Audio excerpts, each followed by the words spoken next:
On retrouve un navire en pleine mer, intact, voile déployée, qui avance tout seul. À bord, plus personne. Et cette histoire est vraie. Décembre 1872, au milieu de l'Atlantique, au large des Açores.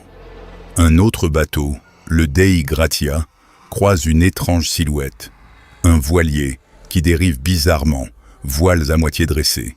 Il s'approche elle en l'équipage. Aucune réponse. Ils montent à bord. Et ce qu'ils découvrent va devenir l'un des plus grands mystères de la mer. Le navire s'appelle le Mary Celeste. Il est en parfait état. La coque est saine, la cargaison presque intacte, des barils d'alcool industriel bien arrimés. Il reste à bord de quoi manger et boire pour 6 mois. Les affaires personnelles de l'équipage sont là, à leur place. Des jouets d'enfants même, car à bord, il n'y avait pas que des marins. Il y avait le capitaine, sa femme et leur petite fille de 2 ans. Et pourtant, le bateau est totalement vide.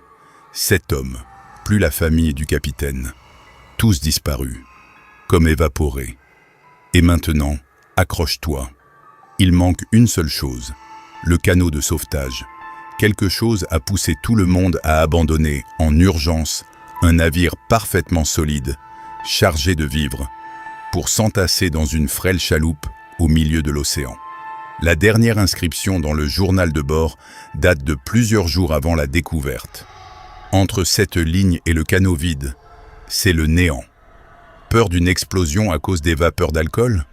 Trombe marine? Panique soudaine? On a tout imaginé. La mutinerie a été écartée. Aucune trace de violence. Pas une goutte de sang.